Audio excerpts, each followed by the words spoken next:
Hello, everyone. I do it every time. Welcome to Wide Open Adventures. I hope everybody's doing good. It's been a while since we've done a live on here. Lisa Ann, I cannot do that. I don't think right now. Let me see.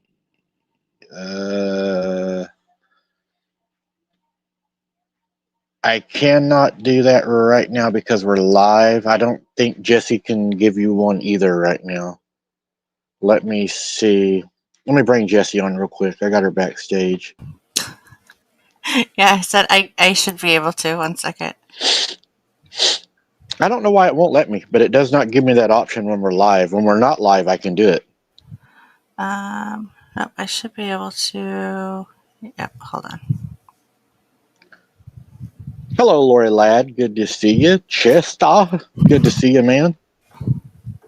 Got a few people piling in here tonight. Hope everybody had a great and wonderful Thanksgiving, and I hope you all ate so much that you're just so tired of turkey right now. Hello, Nancy. How are you doing tonight? Vicky Silver Bullets in the house. Michelle McGuire. Lanita Flint. Lisa Ann should be good. Shh. Sorry. I had to do it. Oh, man, I've never had a sweet potato casserole, Lisa Ann, but I love me some sweet potatoes. Yeah, buddy. I love them things. I love sweet potatoes. And sweet potato fries. Don't really care for them. Well, you suck. I like the spud fries. Mm. Got a question for you. And everybody, I guess, in the chat, too. Man, I got this booger. It just it's driving me crazy tonight. Can't help you with that. Well, I'm trying to get it, but unfortunately today I broke my little fingernail off. That's usually my grabber. So, but anyways, hello, Lori Ladd. Good to see you. I have a question for you. So, I was wondering, do people really like turkey? And the reason I was wondering that, you know how my mind is. Mm-hmm.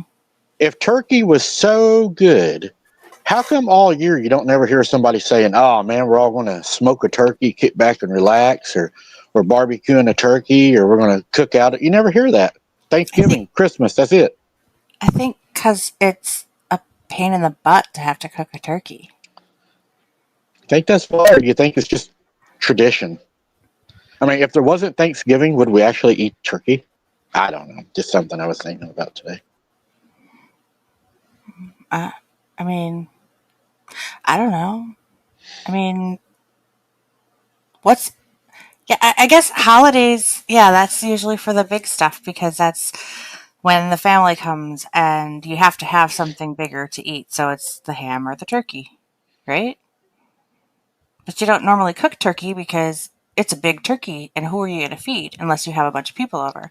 I've heard Guess you. people actually have like turkey dinners if they have a lot of people. I guess you ain't never seen us eat, have you? Let me tell you, when you go from Vienna sausages and potted meat all year, and you get a turkey.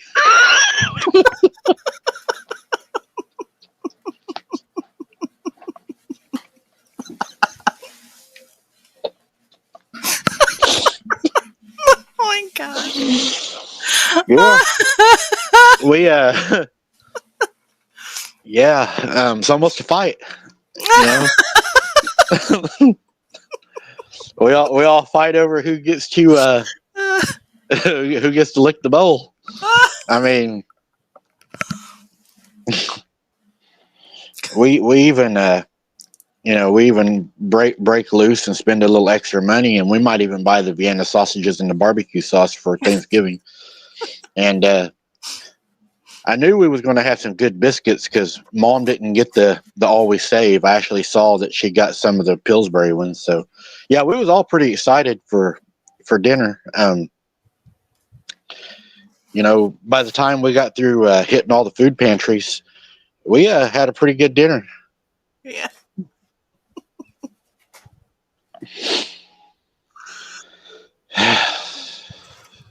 I couldn't help it because I don't know. It's just funny. Yeah. It's funny. I Michelle wants to know if you fought over the wishbone. I did. We all ate that so fast, Michelle. I'm not even sure it had one. I mean, it was. It pretty much hit the table, and there was sparks from the forks and knives, man.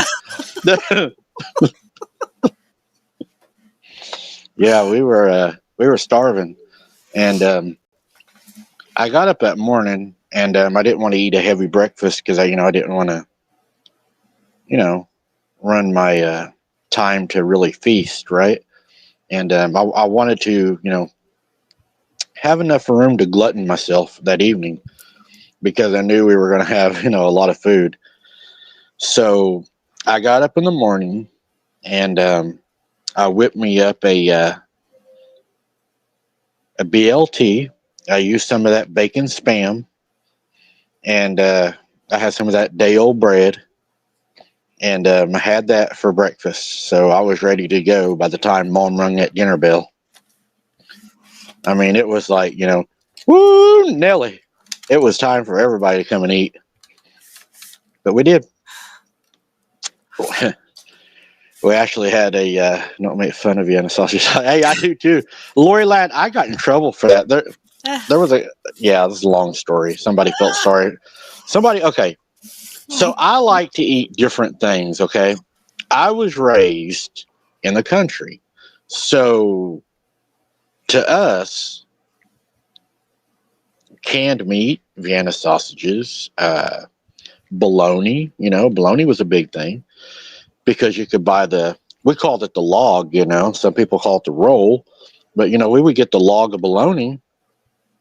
And it wasn't because you couldn't afford nothing. It's just because we liked it. And you could do so much with the log of bologna, man. You could cut it thin, make a sandwich. You could cut it thick. You could fry it. You could, barbecue it. I mean, you can eat bologna a lot of different ways, right? I mean, it's lips and assholes.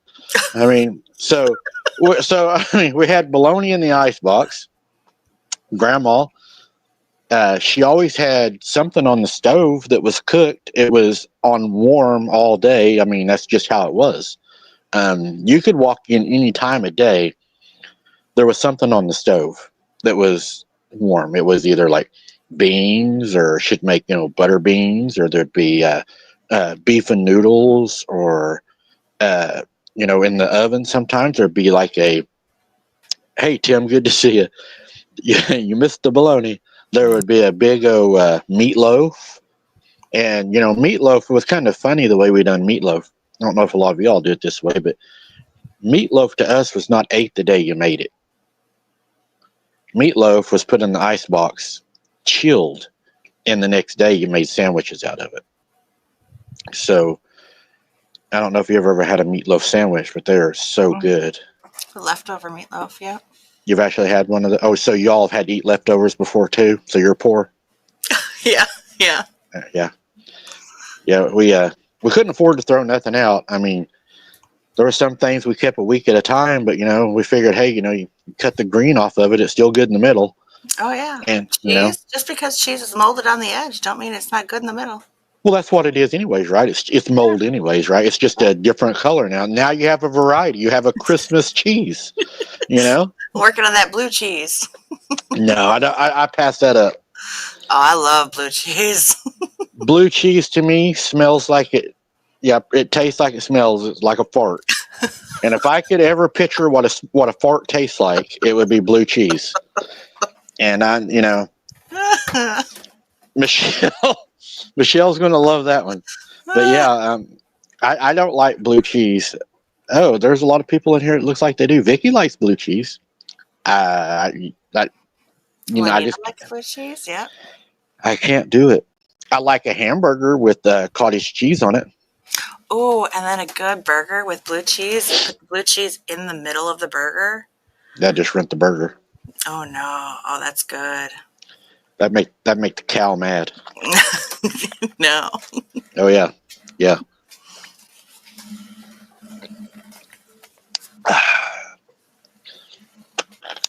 some of that Mountain Dew. I gotta have my soda pop. I gotta keep my sugar up so I don't fall asleep during this live. But You saying I'm boring or you're boring? no, it's just some people bitch about people drinking soda. Oh.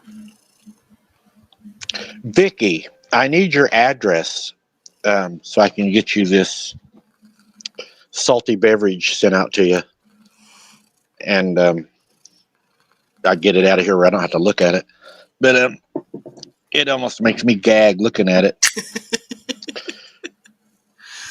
I've seen some people take it all and not gag, but I just don't like it.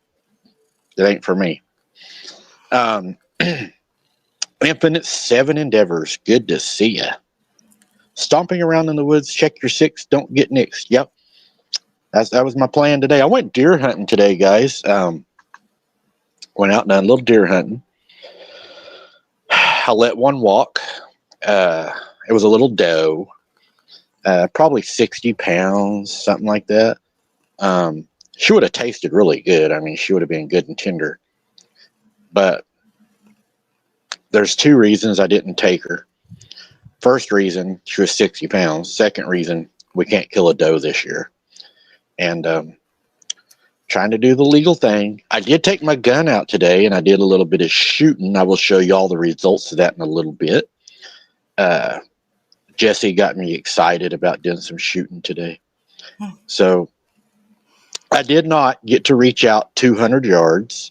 I couldn't find a place to do 200 yards or I felt like it was safe. But I was able to reach out 150 yards. And I took my SKS. I'll show you all on a pre-record. I can't show you on the live. But Jesse saw my weapon today. One of my favorite weapons. Pretty nice, isn't it? Yeah, I like it. It's nice. So I've done a lot of work on that. It is impressive. Yeah, it's one of my babies. But I took it out. I'll show y'all what I did. At 150 yards, now I'm just using a tactical scope is all I'm using. It's I don't even know. I think it's a 3x10. I think is what it is. It's not a super magnified scope. I mean, it's a pretty good scope. I mean, it's not a cheap scope. I believe it's a Trijicon. It's a pretty good scope. Military uses it. I figure if it's good enough for them, it's good enough for me. And so at 150 yards, I shot 5 rounds. It was not like freestanding. I did lay over the hood of my vehicle and use my arm on my. I mean, I guess it was kind of. I wasn't using the bipod. I was just leaning on the hood of my car. And at 150 yards, I used a pie plate that you use on Thanksgiving. It wasn't even a dinner plate. I used a pie plate. That was my target. That's my grouping. It's 150 yards. I got a couple of them. I got a bullet through a bullet. So for an SKS, that's pretty good at 150 yards. Mm-hmm. Probably hard to tell how big that is. Just to give you an idea. Here's the end of a pin, just to give you an idea. Yeah. So probably a 2.5-inch group at 150 yards. I would say like $50. Yeah, maybe a little more spread. And that's not even like good ammo. That's Wolf ammo, 124 grain steel hollow points. So 150 yards. I'm happy with that. Mm-hmm. I could hit a Bigfoot in the eye. But Hey Blake, good to see you. Hey Blake, good to see you. But I'm happy with that, especially offhand. Now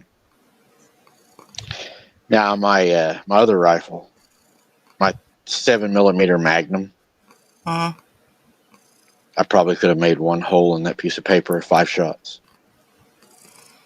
But it's a lot more expensive rifle. It's got a lot better ammunition. and a lot better scope. And yeah, I'm shooting reloads out of it too. And they got a high. Yeah, I don't know how much we can talk about with this being alive about that. So I think you could talk about it, you just can't show it. okay, yeah, the coefficient of them bullets are a lot higher, and which is you got less wind drift, less drop, you got a lot more powder, a lot flatter, lot flatter around. Uh, it's going a lot faster too. Um, I really like it. Hello, Belinda. CRJ's in here. It looks like got some people filtering in. So guys, we got some cold weather coming up here in Oklahoma also, and I'm sure some of y'all up in the north have already got your first snowfall. I Second haven't. snowfall. See, I ain't got none, and I'm mad because I like snow. So I'm not real happy about that. People get stupid here when it snows. They just stay that way here. It don't take snow.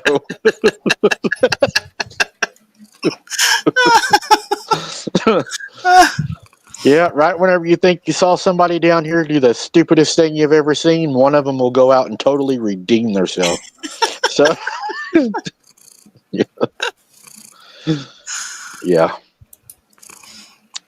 I'm wanting to, tomorrow I'm going to drop a video on this channel. It's going to be our Thanksgiving video. I've got some news for you. Yeah, buddy. Mom and I had a discussion today. Since my mom has been getting attacked, I was doing what any son should do. I was protecting her, at keeping her off because I didn't want her getting attacked. A lot of people wanted my mom to cook and show how she prepares the dinners and stuff because she does it, the way a lot of the old cooking was done. And man, oh man, whew, you can look at me and tell it's good. But that was almost a no-go. I was almost not going to do that. And she told me today that they're not going to stop her. They don't know who she is. She's got her friends, and they know who she is. And those people just don't matter to her or them. And she is going to proceed with that, and that will still happen. So she said she will not. Well, she said she will not bow down to people like that. And if they want Satan to run their lives and that's what they want to do, then she said that's between them and God when they die. So, heck yeah, that will happen. She's a lot. Well, that's where I get my stubbornness from. She's not going to stand down, and so yeah, I don't believe in standing down either. The only time you stand down is whenever you have 100% complete victory. So we're talking about the cold weather coming. Let's talk about some of the things that you should have. What do you want to do first? The home or the vehicle? Let's do. I don't know. Let's do the vehicle. Vehicle? Vehicle. Okay, so in a vehicle, what I don't know, just some of the things I would recommend, and then I'll say one, you say one. How about that? Okay. We'll take turns a little bit. Okay. We'll try to. What's Mike never back down, even from the evil, morbidly obese man who has scared the cartoon possum. Guys, we eat almost every animal over here except for possums. Possums are the exception. We protect the possums. So in a vehicle, I'm going to start out and I'm going to say, if you can afford it, and it's kind of a double question, but a double answer. But I will say, if you can afford it, a good negative below sleeping bag.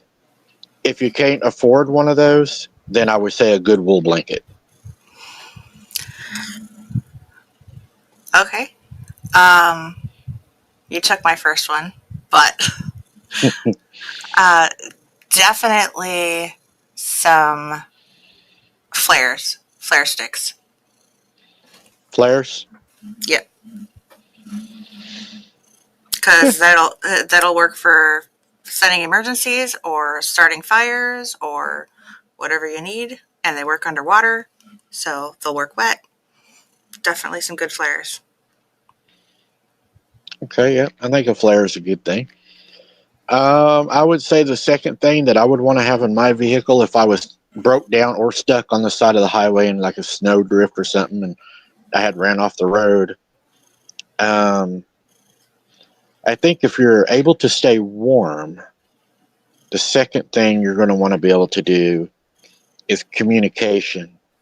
So, um, I think you can knock two things out of the way with this item, and I found this out. You can order these little work lights, and they're really bright. They have a very long lasting life on them. They will also strobe red and blues. You can get some that strobe yellow or white, whatever you want. And they also have the capability in the back of them that you can put your USB cord in it and you can charge your cell phone. Um, I have charged my cell phone off of the small ones that I have. I have just the, and I can grab them if y'all want me to or not. Just let me know. I have fully charged my cell phone off of one of the small ones. God, probably 6 or 8 times, and still ran that light all night fishing. Mm. So they are very good at what they do. Yeah, I was gonna. Yeah, flashlight or so. What is there like a brand or type or what is? Yellow. I don't know the brand. It's over there in the bag. I think it might be a Ryco, RYCO. I think's what they are. Okay, I'll have to look that up. And you, Uh, I also have a large one too. I've got one. It's like probably that long, got that tall. It's got a big handle on it, and let me. It does not have the strobing and all on it. It doesn't mhm. have the dimmer, but man, when you turn that on, that dude lights everything up. It's really nice. um, I would say always have a change of clothes, especially socks or a spare set of shoes or boots at all times in the car, especially for women. Um, I know like women that, and not all women will wear their dress shoes to work or whatever, but I don't even know if people really dress up anymore to go to work, but um, it's always good to have an extra pair of clothes and shoes in the vehicle at all times, especially if snow or ice, rain. At least that way you can put on an extra layer or switch your shoes out if they get wet. Right. Grace, walkie talkies are kind of iffy because a lot of people don't carry them, and most walkie talkies don't have a lot of range. That's the only bad thing. And a lot of people don't know this. If you're getting heavy snow, that can interfere with your range of a walkie talkie also, because they are line of sight.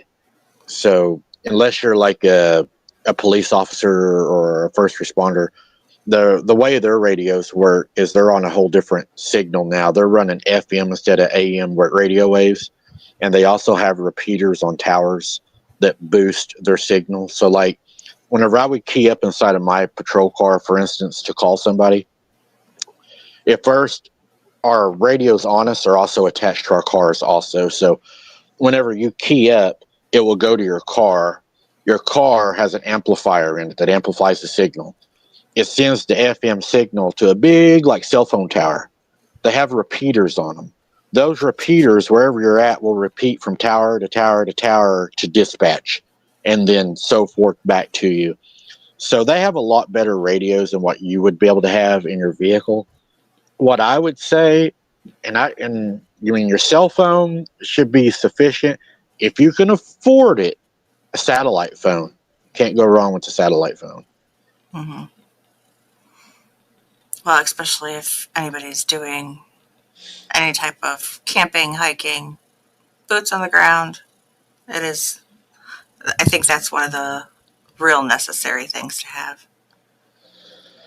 Yeah, because they're also now making satellite. They're not actually a phone, but they are the same thing. They do work off a satellite. You can send text messages from them, and they also have an emergency beacon. You can poke it and set it off, and it's a transponder to where they're able to find you if you get hurt.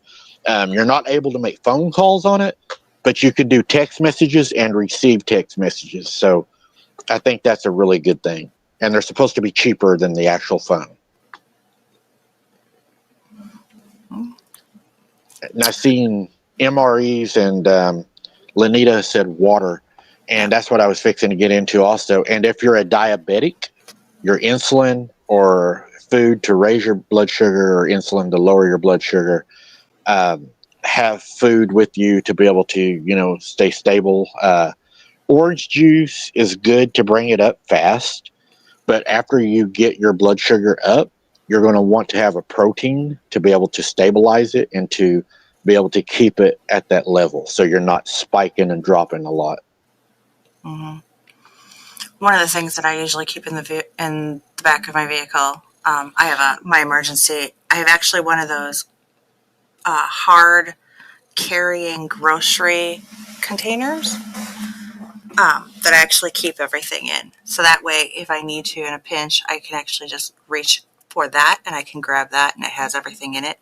Has the wool blanket rolled up in it and everything. And it's only about that big, but I have the flashlight, the wool blanket, and then I have a couple packages of non-perishable food items that I can open up and are ready to eat. And I don't need to add water or heat up or anything like that. They're ready to go if I need to. Yeah, and you definitely want water because a lot of people don't know that in the winter you will dehydrate faster than you will in the summer and not even know it. I know whenever we was working, whenever I actually made sergeant, they would push the medics and first responders we worked with, the fire department. They would always come around and check on you. We all talk, and they would pull in and say, "Have you drank such and such amount of water today?" And one of the things that they would do every year is they would give you a water bottle, and on the water bottle it would say like my daily limit, and then it would have like doing good, better, good, great, you're on track, and you completed, and you would fill your water up to that line, and as you drank it, it would tell you how well you were doing. And they would always tell us, in the wintertime, you will dehydrate faster than you do, normally. Silver Bullet says a shovel for keeping the snow away from your exhaust pipe or maybe digging yourself out.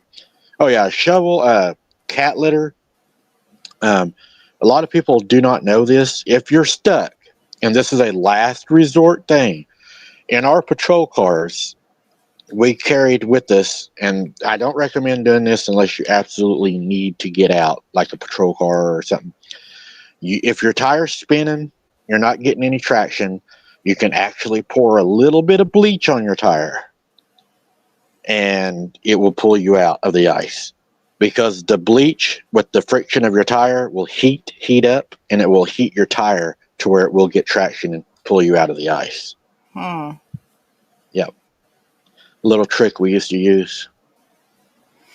Well, and I know, like when it comes to cat litter or even the bag of sand, like even with certain vehicles, if you have bad traction on your vehicles, it's good to have the bags of sand in the back anyways to kind of help even with driving and keeping the weight down. And then if you do get stuck, then you always have that option of using the sand. So that's always good to have. Oh, yeah.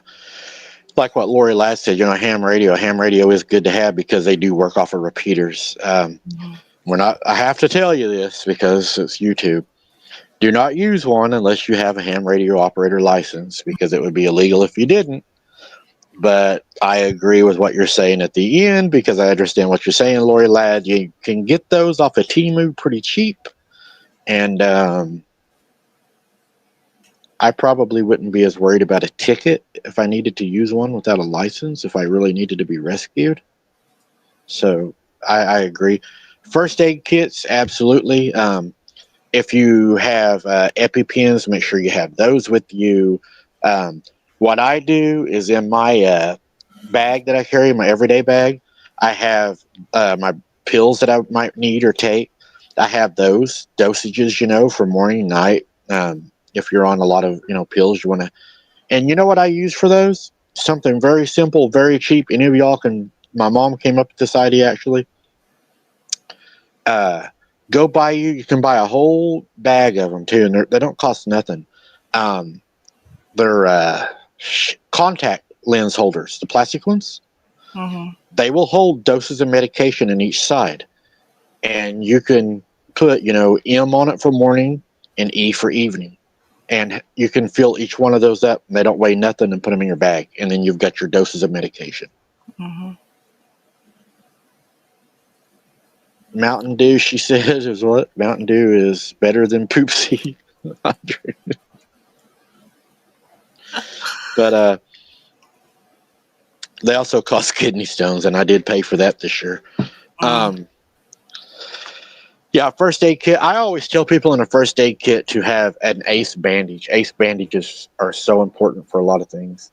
If you have a wreck, you can use them as a tourniquet. In the summertime, you can use them for snake bites. That they can be used to make a sling. If you know how to make a sling out of them, we learned how to do that. You can stabilize a broken arm with them, broken leg. They do a lot of good things. I was actually surprised. I had just bought a brand new first aid kit, and it was like the whole thing was, yeah, it's complete. It has all this stuff in it. And I opened it up and I went through it, and it actually didn't have an ace bandage. So I had to actually go out and buy an ace bandage separately to put into my first aid kit. And I was kind of disappointed because it was supposed to be a really good first aid kit. So I would suggest anybody that does buy a first aid kit, make sure you check to see what is actually in there as well. And make sure that you have plenty of antifreeze in your vehicle so your vehicle doesn't freeze up. Mm-hmm. A lot of people, antifreeze levels get a little low and they wonder, why am I driving down the highway and my heater's blowing cold? That's probably a good indication that your water is frozen inside of your radiator. So next thing, your engine overheats and you blow a head gasket or you burn your engine up, blow your engine, and you're stuck on the side of the road. So pay attention to those kind of things. Yeah, and make sure you are checking your oil levels and everything else too, windshield washer fluid, because the last thing you want to do is get out there and, yeah, have something go wrong that you could have avoided. And just because you have a four-wheel drive does not mean that you can get around better than anybody else. There's an old saying that my captain told me a long time ago. All a four-wheel drive means is instead of burying two tires, you're going to bury four. So, Smart guy. be careful. And, a four-wheel drive should only be something that is an extra attribute to being able to drive. It shouldn't be something that gives you overconfidence in driving. Because when you're on ice, it doesn't matter if you have four-wheel drive or not. Sliding is sliding. And some people will even argue that if you lose control on ice, snow, or if you hydroplane in a four-wheel drive while your four-wheel drive is locked in, it's harder to regain control of your vehicle than it is if you're only in two-wheel drive. Because your front tires will start spinning faster than your back tires, and it can cause the vehicle to completely just go out of control. Oh. Yeah. It happens. Stopping distance. Give yourself plenty of room between you and the vehicle in front of you. I remember when we were at work, we'd be in our patrol cars, and it would be a nice day all day. It was around Christmas time, December. Everybody would be Christmas shopping. We'd be patrolling the parking lots. Everything would be going good. And then here comes that weather front that comes in, and a little bit of mist starts falling. It's, 32 degrees. So you got freezing rain. It's not really anything falling, but it's starting to hit on the surfaces and it's starting to make ice. And the next thing you know, your radio starts going off. Mm-hmm. Somebody rear-ended somebody. Somebody crashed into the side of a building. Somebody's in the ditch. Uh, Yep. be aware of the weather, and not only aware of the weather, but be aware of the temperature. And remember, elevated surfaces and bridges will freeze over faster than your main streets. So there's a lot of wrecks happen on those because people are driving and they're like, oh, the roads are fine. And then you come to a bridge or an elevated that cold wind, and the next thing you know, you're on an ice patch. Mm-hmm. And you don't want to go off a bridge in the middle of the night because I'll tell you a story. It's a sad story. There was a car wreck called in, and everybody went out to where the location was of this car wreck. And whenever they went out there, they did not locate the car. So, it's snowing, it's nighttime, conditions are terrible. They're using, their alley lights or spotlights. The fire trucks are using their lights. They got out, they checked the road, somebody had prank called. 3 days later, the weather breaks and they find the car off the road out in the woods, and all the occupants were deceased. Don't always count on being rescued. That would be a good reason, like what Jesse said, to have a flare.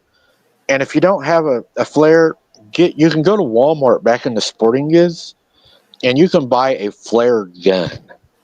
So if you hear those sirens and stuff coming, don't be afraid to pop that flare over the highway where they're at. Catch their attention. Mm-hmm. And when they stop, don't assume that they know where you're at. When they stop, give them time to get stopped, and then pop another one off. Let them know where you're at. It helps so much if they're able to do that. Mm-hmm. Absolutely. And watch out. And it's dumb that you even have to tell people this, but okay, so a lot of people, whenever you drive at night, right? And this is what a lot of the officers are taught in our defensive driving class. A lot of people, when you drive, they will crowd the white line. A lot of people like to drive down the white line, and it's just a habit. It's something that people form over time of driving, or some people just do it because the oncoming traffic, people feel safer, a little bit away. Because, the old saying is, every time you meet a car, you're 3 foot from death. So a lot of people like to crowd that white line. The bad thing about that, at nighttime, mostly, and during weather events, is that white line is also where pedestrians walk and hitchhikers on the highway and stuff like that. And if you're crowding that white line, most of the time, people that are walking will assume that the driver in the car can see them. And a lot of people are struck that way. Don't drive on the yellow line, but at nighttime, I would encourage people to drive, if you have to, more toward the yellow line. If you see a car coming, you can always go over a little bit. Then I would go back over because, man, I know some people that have been struck by cars at night because the cars were on that white line. And pedestrians anymore, people think they own the street, and they're like, oh, I'm doing the right thing. I'm going into traffic. They're the ones that have to watch out for me. Okay, well, yeah, some cases, not always. There is a law called jaywalking, and there's a law called left to center. So you're not always in the right just because you're a pedestrian. And my next thing would be, even if you are a pedestrian, do you really want to be right and take on a 3-ton vehicle moving 60 miles an hour just to be right? Because you're still going to lose either way. I mean, Huh? I've never seen anybody get hit by a car that won, right? I mean, but you Yeah. would be you would be surprised. Common sense is not a virtue to a lot of people. Um, you know, when people freeze to death, hypothermia, right? There was a guy that he was in the woods and he got lost. He was hunting and he got turned around and he was with a buddy. Thank God he was with a buddy. The buddy actually had a GPS system on him and he knew where the vehicle was at. And it started snowing. They were in the woods. And I don't know if a lot of y'all have done this. I hunt a lot. When you're in the woods and it starts snowing, visibility goes to nothing and you will become disoriented really fast.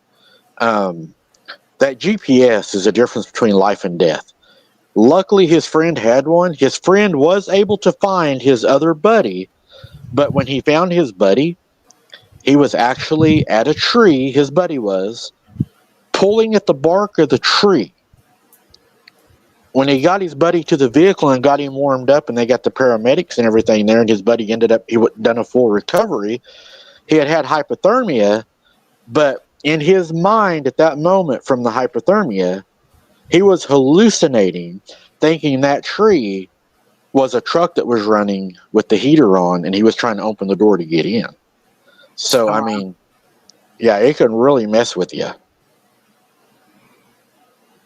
wow. Oh, Grace, we have a lot of hitchhikers around here still. They are thick. Uh, and a lot of times what we'll get out here too is we'll get like people doing the like cross America on their bikes and riding a horse. And you remember the guy that done the horse thing that was camping with the tent? You remember him? No. He rode his horse from the East Coast to the West Coast, and he actually came right down our highway and camped on the side of our highway. No. It was pretty cool. Uh, Down here in Oklahoma, we have a lot of Amish communities. So you'll have the horse and buggies, and they will, they'll ride them right down the middle of the road, and they have every right to do that. It's legal. They got their little orange triangles, so they're Mm-hmm. headed right down the middle of the road. And you're doing 60 miles an hour, and they're probably doing, I don't know, 15, 20 miles an hour. Yeah. And you come up behind them on some ice, that's a really bad thing. Then the next thing you know, you got the Amish mafia on you because you took out their brother. Amish Mafia. Did you watch that little series? No. There was a series. There was a series on TV called the Amish Mafia. I don't It was watch a it, it TV. was a documentary. Oh, you're Amish? No. Oh, No, I just don't watch TV. well, that's bad. You got to watch TV. Um, you know, some people too, whenever they get lost or their car breaks down and they're stranded, anxiety can come in really fast. Mm-hmm. People will panic because they feel like they're stuck with no way out. And I think that a phone is really important for that, to have that communication, to be able to talk to somebody. Um, because it is scary to be lost and it's scary to be stranded. Um,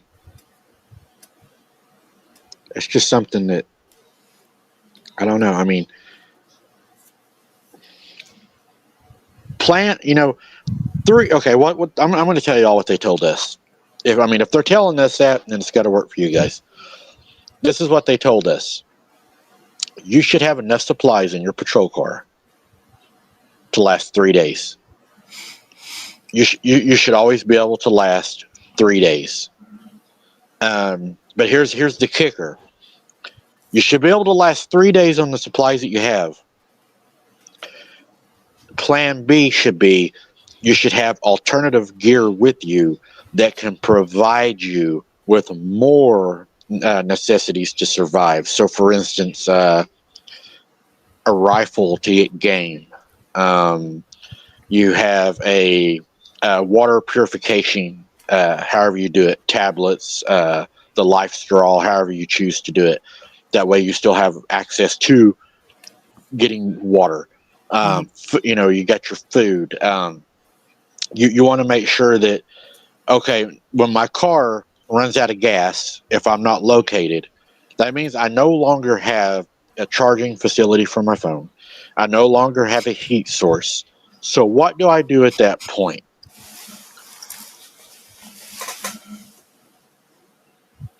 A lot of people don't know what to look for. One of the things at search and rescue that we were taught, that if we was to get lost during a search and rescue, one of the fastest ways back to society is telephone poles. Mm. Telephone poles lead two ways. They're either going to take you to somebody's house or they're going to take you to the highway, That's true. because electric's going either down the highways or to somebody's house. So telephone poles are your friend. Follow the power lines. Number two, if you have no power lines, how do you find your way out of there? Get as high of a vantage point as you can and look for landmarks that you recognize. Most of the time, there's going to be a communications tower. There's going to be, at nighttime, there will be a town around you. It will light the sky up. A lot of towns will light the sky up. You'll be able to see that. And the rule of thumb is move toward the light. Have a basic idea of the area you're in. So if you're walking and you hit water, in your mind, you should be able to know that, hey, this is, such and such lake, because you know the area you're in. So I know that if I hit the lake, then and I was going west, then I know that I need to go back east to go from the lake. And another thing that also to keep in mind, a lot of areas that you may become lost in, probably 80% of those in my area, I don't know about other areas, but this is what we was taught in my area, is you're in a mile section, okay? So if you can make it a mile, you should hit a roadway one way or the other. Roadways are your best friend because roadways usually have cars, which can get you help. And then one of the last things that you want to use as survival is know your North Star, know the Big Dipper, the Small Dipper, know how to use the stars. If you go into a place, what I always do, and this is what I was taught, is you look at the moon if the moon's out, and okay, the moon was in my face when I went in. And then you have to use common sense. You have to track the moon. If the moon goes 12 o'clock and the moon goes in front of you, then you know that, okay, the moon's in front of me now, so the moon has to be at the back of me to go back to where I came. Mm-hmm. I've learned that was my uncle that was an Army Ranger taught me that. They go by the moon a lot at how they move. But you have to always remember the moon will 12 o'clock, and then you'll have to reschedule from that. You just have to pay attention. Another thing that you can do, believe it or not, airplanes, jets, airliners, they are always moving from large city to large city. They will move in a route that may not be exactly a route that's going to take you like to a small town, but they will follow large cities route, because in the sky there's highways, there's imaginary highways. Then those jets follow that highway just like we do down here. You can go outside at night and look above your house. You see a passenger airliner go by, stay out there a little bit longer, you'll see another one go down the same highway. And that's how traffic control does all their jets, because it's a lot easier to have highways up there. That way they know altitudes, longitudes, speed, where people are at, and how to avoid crashes and so forth. So they taught a lot of that to us. Yeah.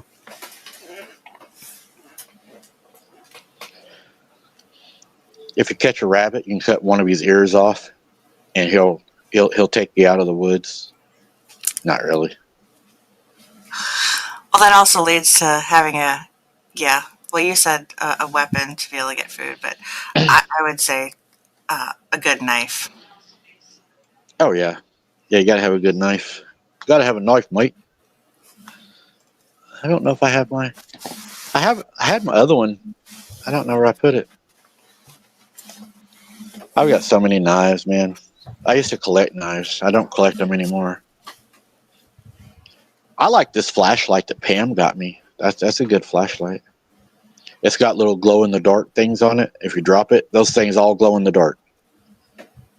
I like that. Mine doesn't have that. Well, mine's a step up. Yeah. I don't know, but yeah, I think that's important. um, so the house. What do you have in your house?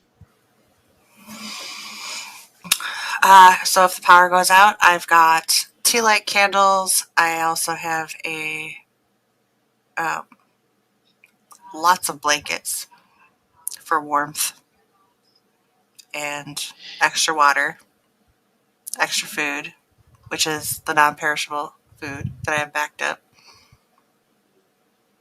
Um, yeah, I don't have. I honestly don't have a backup electrical source,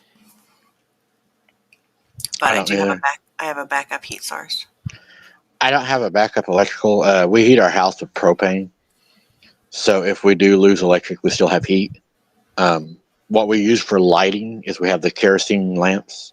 Um, God, we have I don't know how many of those, tons, because just growing up at my granny's and all that used to be their way of lighting, and all Hmm. that got passed down. So we have a lot of kerosene lamps. Like propane's our heat, you know. Um, Mom's actually, I think next year she's got a guy that's going to put a wood stove in, so she'll have an alternative heat. So she'll have propane and wood. That's what I plan on doing with my house. I'm going to build or get down here is definitely going to have a wood stove. There's there's so much wood around here. It almost doesn't make sense for me not to have a wood stove because I mean I called the Corps of Engineer and part of their thing is you can go get wood off their land if it's already down and you have a permit. You have to go get a permit from them, and they will allow you to go do that. Um, uh, if you follow a lot of the Asplin trucks that clear the highline wires and stuff, man, they will usually cut it for you and pile it, and all you got to do is go load it out of the ditches, right? Yeah. Uh, I mean, there's just so many reasons to have a wood. I mean, you can cook on a wood stove. It keeps you warm. Uh, you have all the heat you need. I mean, because propane lines do freeze. Mm. Not very, not very often, but the regulator on your propane tank can freeze, and that does happen because there can get water in the line. And you really don't want to go out there with a blowtorch and try to unthaw it on a 500-gallon tank of propane. You may end up warming everybody up in the neighborhood. But yeah, I like wood heat anyways. I've grown up with wood stoves, and to me, it's just it's warmer feeling. It's like it really heats the whole house better. Yeah, it really does. I know when we would go visit my daughter's grandmother in North Carolina, that's how they heated their cabin. And she'd always have a pot of cinnamon boiling on the wood stove too. Oh So yeah, you'd walk in and not only was it like all warm and cozy in there, but it was it smelled so good. that's what Grandma does. She had a big old cast iron pot. She'd pour her water in so it didn't get too dry in the house, Mm-hmm. and we would all sit around and Grandpa would go outside and come in with that split wood, and he'd stoke that fire up. And oh my God, I don't know if it's because he got old, but the older he got, man, he would have it so hot in there. It was like, just too hot. I mean, you wanted to go outside, but my grandma got the same way though. When she got old, she'd turn that propane stove on. Man, it would be so hot in her house. I don't even know how she could breathe. I'm hot natured though. I don't like heat anytime. I like to be warm, but I don't like in the wintertime. It was nothing for me to be coming home from work and have my window down Mm-hmm. because I don't like to be hot. Yeah, I don't know if it's the hot or if it's I I don't know. I don't like to feel like I'm claustrophobic, so I don't like to have I have to have the window down. Yeah. I'm a little bit claustrophobic. Going down in the storm shelter, shutting that big steel door and locking it down, that does bother me a little bit. I don't like to stay down there any longer than I have to. Mm-hmm. That kind of bothers me. Uh, Sarah, she can live down there. I mean, if it starts sprinkling, she just goes down there. She takes her little backpack. She hates storms, um, especially after that tornado hit this house. That really scared her. Mm-hmm. But yeah, and of course, you want the same things in your home. You want food, water, source of heat, source of something to drink. Always you want water, food. Vienna sausages are really good.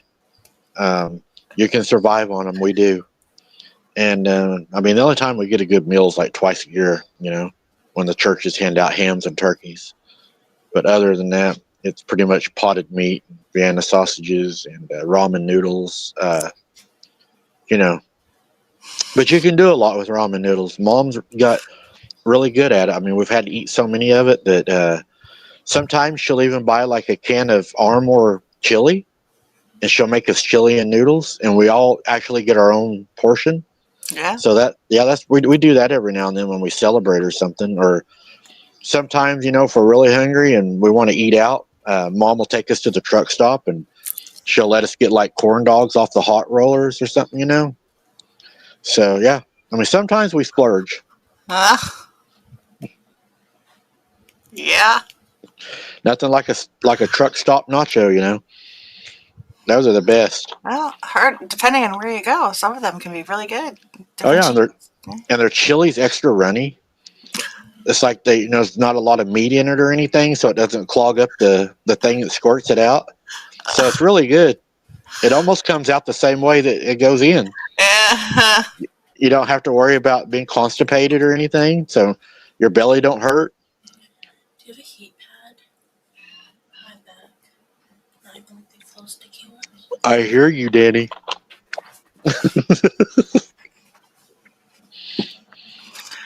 She's asking for a heating pad.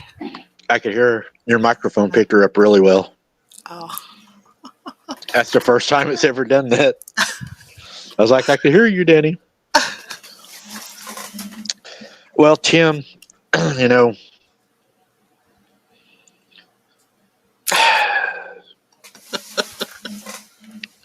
Vienna sausages are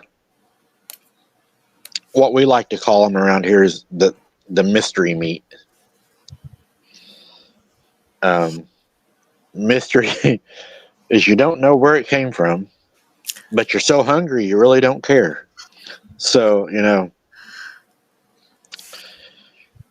I wish I was as fortunate as some people, though, around this time, because some people around this time, they eat so much steak, they get gout. We've never had that problem. But, of course, I've never begged and offered to dance for money to buy it either. But some people do. Mom raised us to have a little dignity, I mean, I might be eating Vienna sausages, but I'm nobody's monkey. You know what I mean? There you go.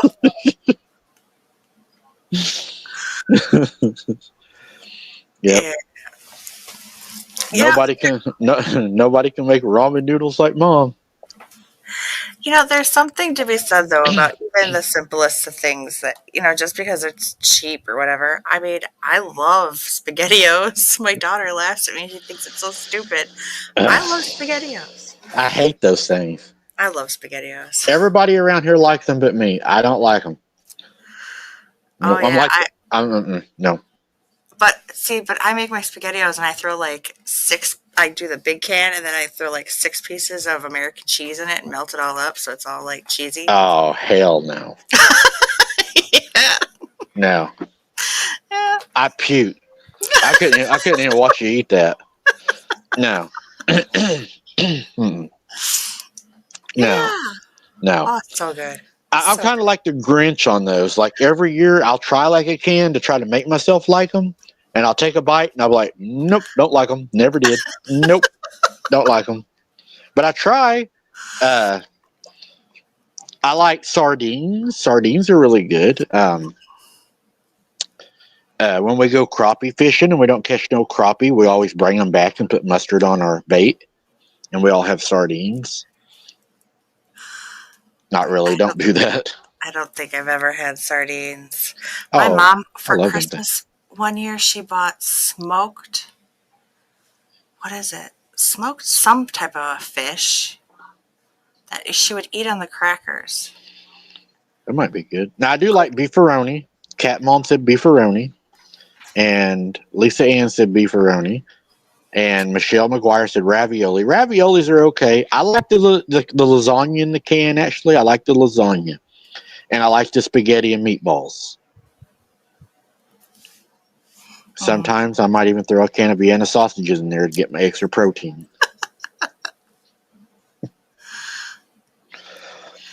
You know what's cool, though? When you get poor like we are, and you can't afford Jell-O like all the other kids on the block, and you're like feeling really left out, all you have to do is set your can of Vienna sausages out in the cold for a little bit, and that liquid turns to a gelatinous like Jell-O, and you can actually eat the Jell-O, and it's like meat flavored, and then you can eat your Vienna sausages. Oh, that sounds absolutely horrible. I can't stand Jell-O. I hate Jell-O. I don't like Jell-O either. Just the thought of, ugh. But we have the meat flavor. It's really good. It tastes just like the Vienna sausages. You know that's true, right? The Vienna sausage liquid will turn to like Jell-O if it gets cold. I believe it. It's it's like all Jell-O is too. It's like gelatinous. Mm-hmm. Like it'll yeah. So gross. Yeah. And then if it's summertime and you're fishing and you're really thirsty and you have a can of Vienna sausages, you can get something to drink plus your protein. You just crack it, drink the juice off of them, and then you got your meat. Yeah. I like tuna too, Michelle. Yo, I was raised on tuna. I mean, tuna, if you needed a meal, you only needed 3 things growing up. Tuna, mayonnaise, and crackers. There you go. You make your little cracker sandwiches. Yep. Oh, but if you were feeling extra rich, then you would throw some relish in there too. Well, I never got to try that. No. We didn't have that much money. Dad always told us that was for the hot dogs only. Oh. We get beat if we got into the relish. No. Yeah, try that sometime then. It'll make you feel real special. Hey, I remember the TV dinners when we used to have to like make them in the oven, you know, when they came in the aluminum foil with the aluminum top. My favorite one was, what was that called? It was the meatloaf one. It had the red sauce on it. That was my favorite one. Did you ever get the privilege of trying one of those? I don't think so. No. It's probably because we bought them all. Because whenever when we would go to the store, our basket was nothing but Vienna sausages, TV dinners, bread, and soda. We had to have our soda. We were loaded down on soda.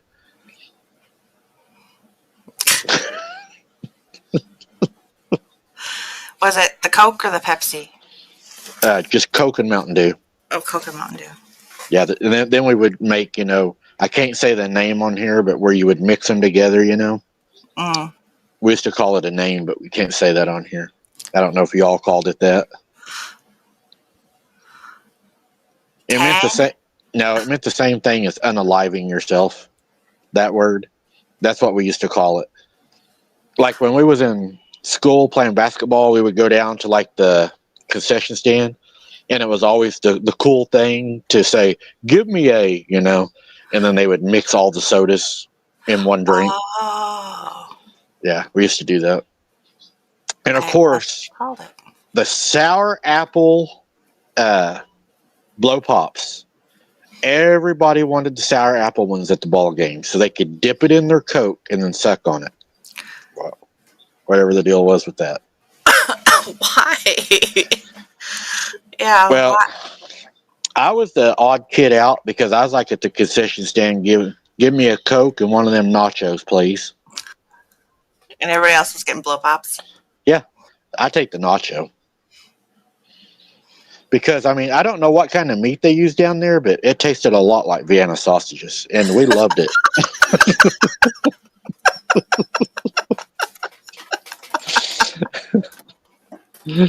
it was so, it was so good. Uh, Yeah, and then we ate, tree rats, and I don't mean Clough, but we would go out tree rat hunting.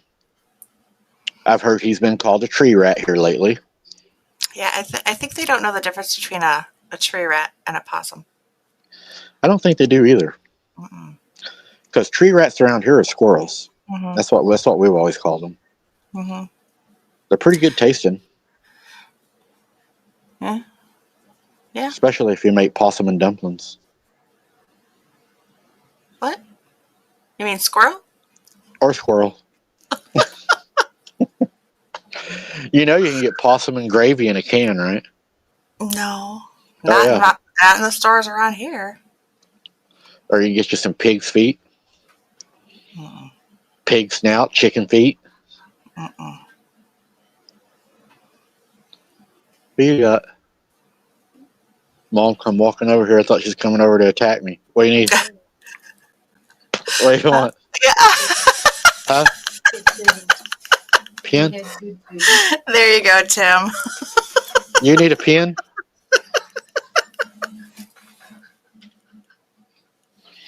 She told me not to forget the chicken nuggets that she got us.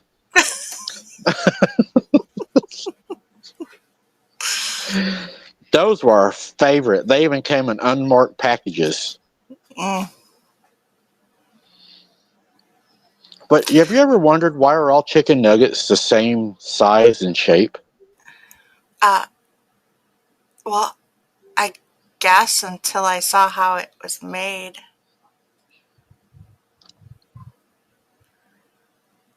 There's nothing there.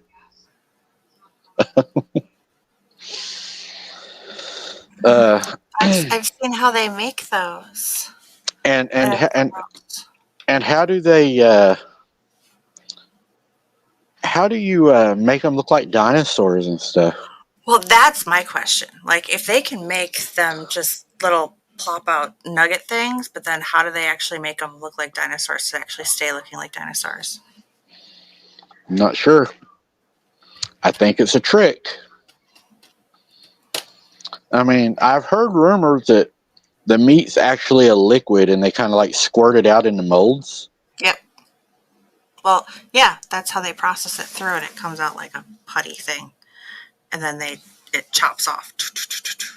I don't know where Tyler's at. He's missing out. I mean, I've seen it on the show How It's Made. You ever watch that show? so in that case, if you went camping, you could put like some meat sauce in like one of those icing bags, and you could just like squirt everybody out a chicken patty and fry it at the campsite. Sure. Yeah. Who wants a chicken patty? Why does that look like you're making pancakes? It's because it's special. Here, look, I can make your chicken with your initials. See that? I think I'll pass. I don't think I could eat that if I watched somebody make it like that. Mm-mm. Although dino nuggets are the only ones that Danny will eat. Did you let her know that they don't always look like that? No, I'm not telling her that. Yeah. I prefer chicken strips, chicken fingers. How did I get a fingernail on my dino bite? Ew. That's a special ingredient. I don't know. Ever since you told the story about the individual that was urinating, I question everything now. That's in a package. That's just the butter biscuits.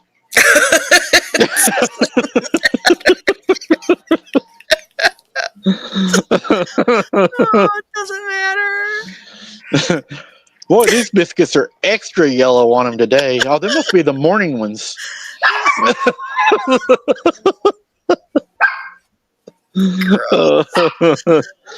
Boy, that's a little tart. The biscuits got a little extra bite this morning. But yeah, I had a hard time with it myself. I wouldn't buy it for a long time. I'm sure he doesn't work there anymore though, because he was an old guy. It's probably in his 60s, Well, yeah, it doesn't. and I was probably 18, so I doubt he's around. Okay, but if he did it then, what's to stop anybody else from doing it anywhere else? Oh, nothing. Exactly. Yeah. I used to do security, right? I can't say the name of the company because I don't want to get sued. It's a very popular place that you just drive your car up to and they bring your food out to you. That's all I'm going to say. And they was having a lot of fights in the parking lot, and the police were getting tired of policing this place. So they told them they needed to hire security. So I done it part time. It was a good gig. I work 2 nights, and out of those 2 nights, I think I worked 6 hours each night, like 12 hours a weekend, and they were paying me $1,200. So I found out at that time, if you work for really popular places, they pay really good money when you don't have a middleman to go through, because I was actually moonlighting that job. So they were paying me directly. And yeah, whenever you work for a company, they're making a killing on you, just so y'all know. If you're making $10 an hour or 12 in security, they're probably making $100 an hour off of you. But anyways, Yep. I was working there, and whenever I would go in sometimes early in the morning, there would be bugs in the grease that had died overnight, mice. They would just dip them out and turn on the fryers. And I would be like, you're not going to change that after that thing laid in there all night long, drowned? And they're like, no, it'll get so hot, it'll kill the germs. I mean, we dipped out the animal. And they would take, like when you order like a burger and you're like, wow, they got that to the car really fast. You know how they do that? I'll tell you how they do it. They cook one side of the burger and then they put it under a warmer with the raw side down. And then when you order the burgers, they cook the other side, put it on the burger, and send it out. Those can sit there for no telling how long if people are not ordering burgers. I've seen like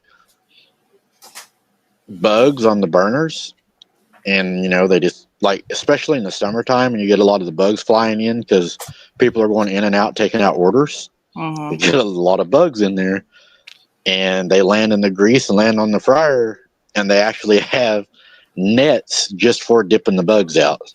Oh. So I mean, yeah, I seen some things in there that made me question. Like, now I know why they would say that whenever they would eat there, they would all say, "I make my own order." Yeah. So yeah, I saw something, and then there was this one kid. I don't know. I'm sure it was against OSHA. He said, "Hey, Mike, watch this." He takes his hand and he like pulls his shirt sleeve up, sticks his hand right down in the mustard thing, like rolls his arm all around in it and everything, pulls it out and sticks it straight down in the grease fryer. And he's like, "It won't burn you if you got mustard on you." And then they're dipping the mustard out, putting it on the burgers and frying in the grease. And I was like, wow. That's gross. My opinion is, just an opinion, the reason these places are ran like that is because you have a bunch of kids working there, and your managers are also kids.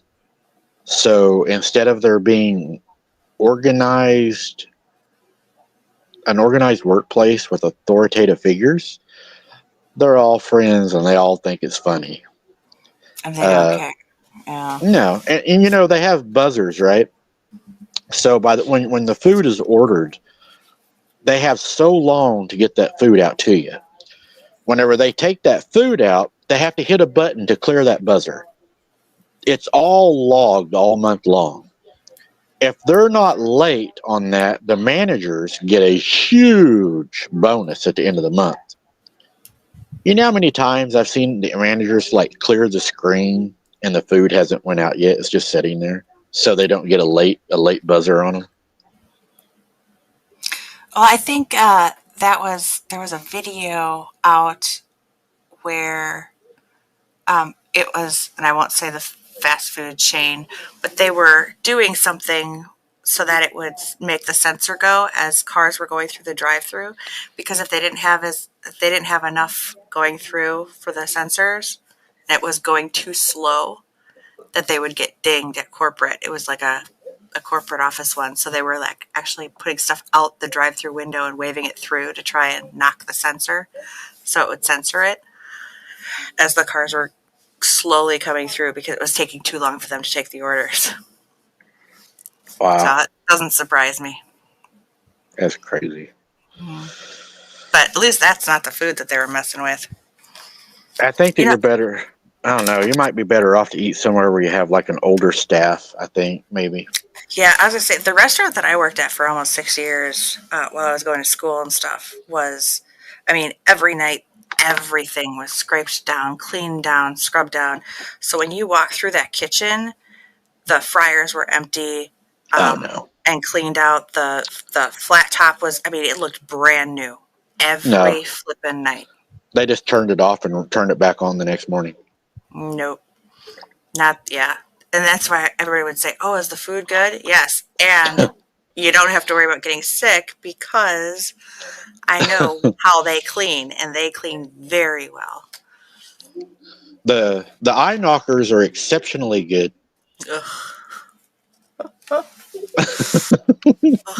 Yeah. Guys, that's all I've really got for you tonight. I don't want to keep you on here. I know everybody's probably tired after Turkey Day and ready to eat some leftovers. I'm dropping a video tomorrow, guys, for Wide Open Adventures. Check it out tomorrow. I'll drop it at 6 o'clock tomorrow. It'll be our Thanksgiving one.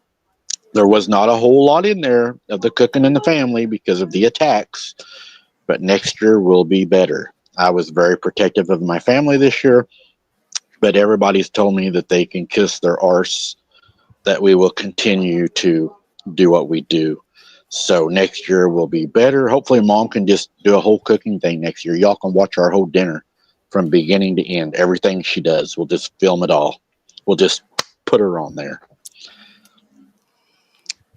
Jess, anything that you'd like to say to everybody before we jump off of this one?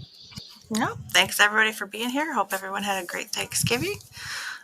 Enjoy the rest of your weekend and stay warm. I know it's like 20 degrees here right now. Yeah.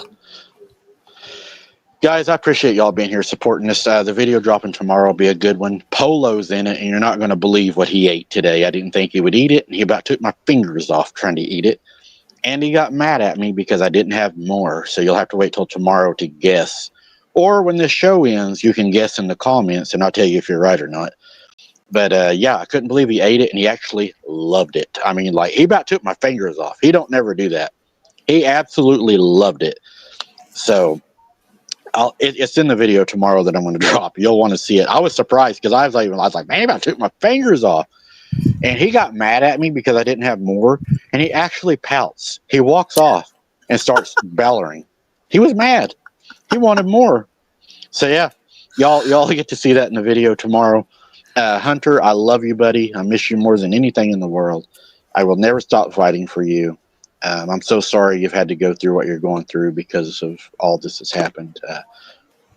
The Lord will straighten it out. I have no doubt. But I miss you and I love you and I can't wait to do all this with you, buddy. And we will do this again. We got a lot of making up to do, but we're going to make it up.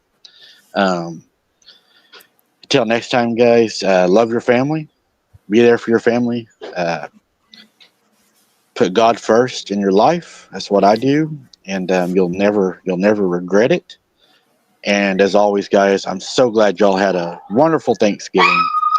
And we will see you. We'll have another show coming up, but tomorrow's the video drop. So until then, guys, guess what Polo tried when I end it? If you guess it, I'll tell you. And if you guess it, I'll give you a free Topo Chico water autographed by me, extra salty with all the minerals you need, and a tall long neck. All right, guys, we love you. God bless you. We'll see you on the next one. Good night. Good night.